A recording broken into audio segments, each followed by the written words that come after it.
अब आज हम पूर्ण प्रतियोगिता में फर्म के संतुलन को पढ़ेंगे।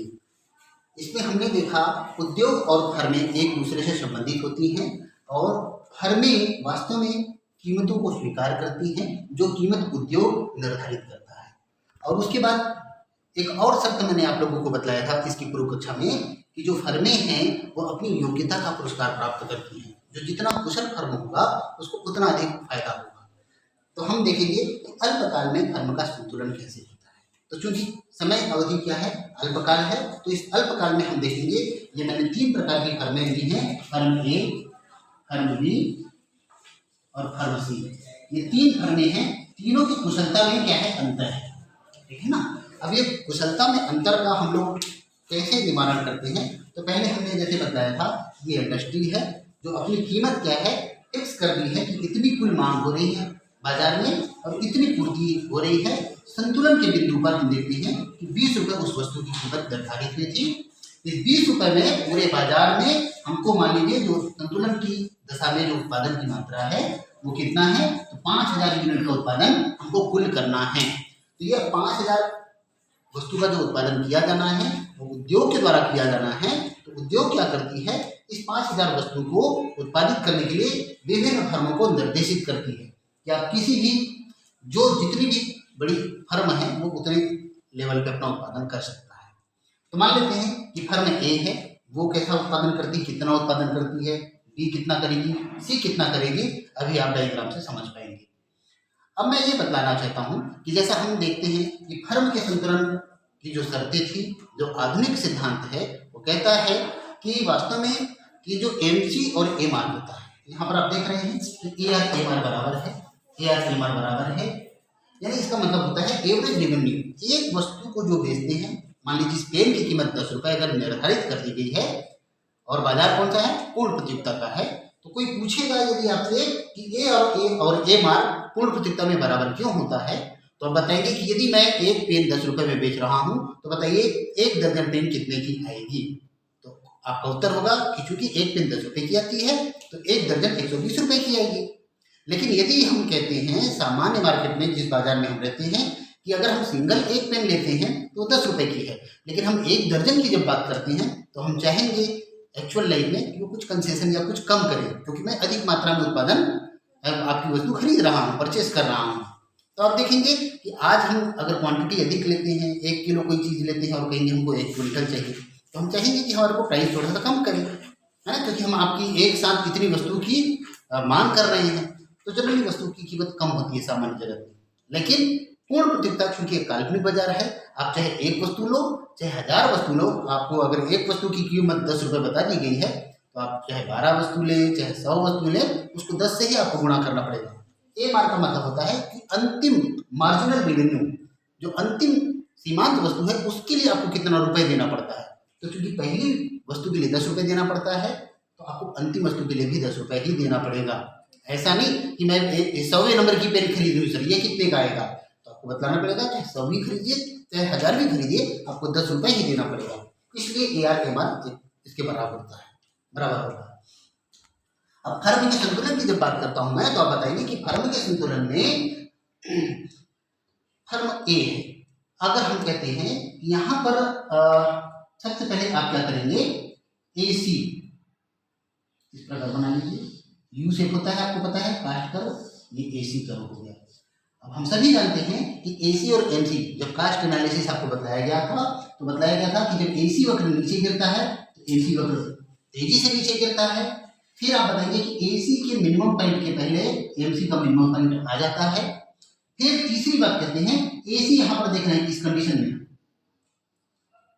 Q0, इस कंडीशन में आप देख रहे हैं कि MC क्या हो गई है, 0 हो गई है, लेकिन क्या है अभी AC गिर ही रहा है।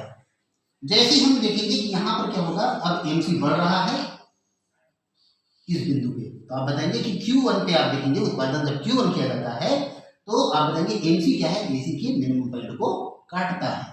और उसके बाद आगे देखेंगे कि अब क्या होगा, ये एमसी कर देता हूं।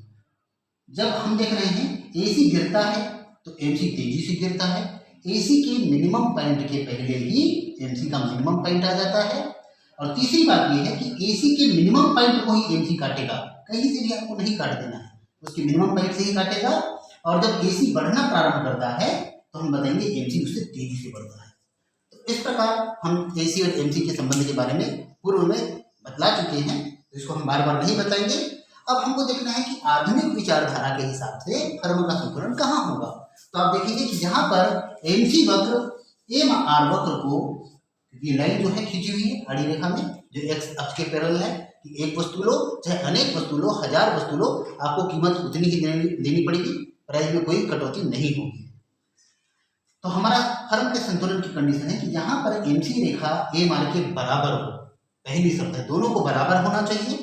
और दूसरी महत्वपूर्ण शर्त है कि जब MC रेखा MR को नीचे से काटता है, देख रहे हैं MC रेखा MR को नीचे से कहां पर काट रहा है भाई,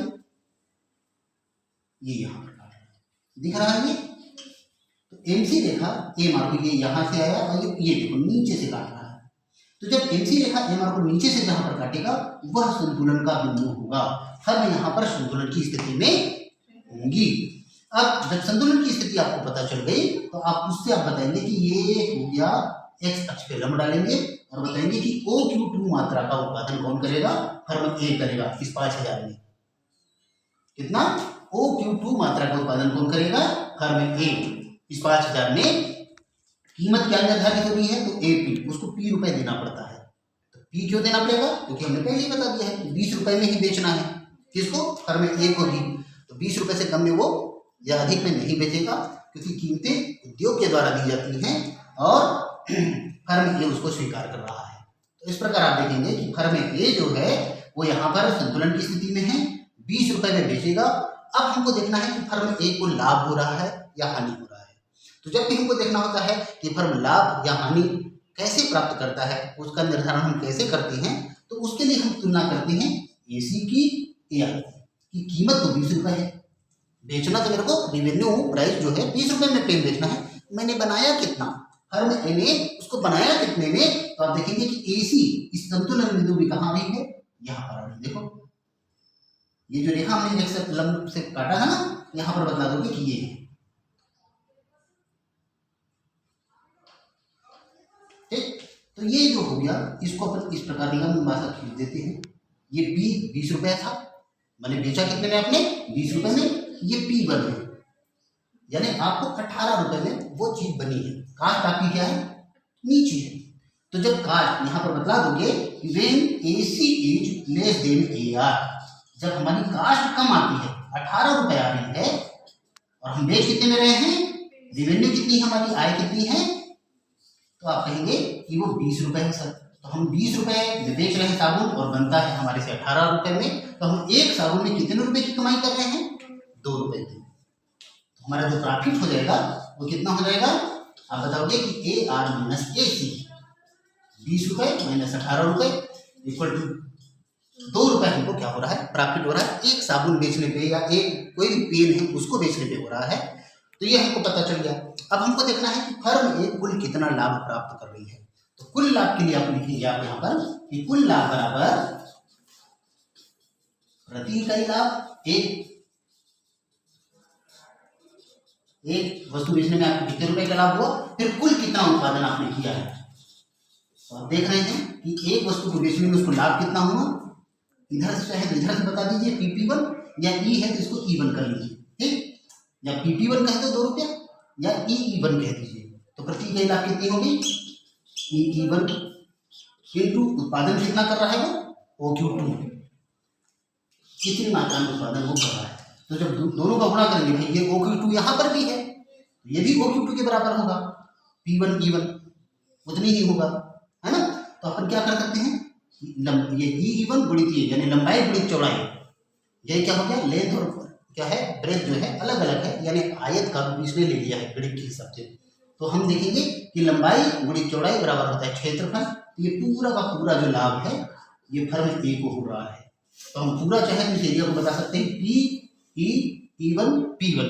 तो ये जो कुल लाभ है वो हो जाएगा E1 P1, ये पूरा एरिया जो है उसके कुल लाभ को बताता है। तो ये आप बताएंगे कि लाभ क्षेत्र है किसका, फर्म ए का। फर्म ए को लाभ क्यों मिल रहा है तो बताओगे, क्योंकि फर्म ए की जो कास्ट है वो इस संतुलन बिंदु में जब चेक की गई तो ए आर से भी नीचे पाई गई, इसलिए हम बताएंगे कि फर्म ए लाभ प्राप्त कर रहा है।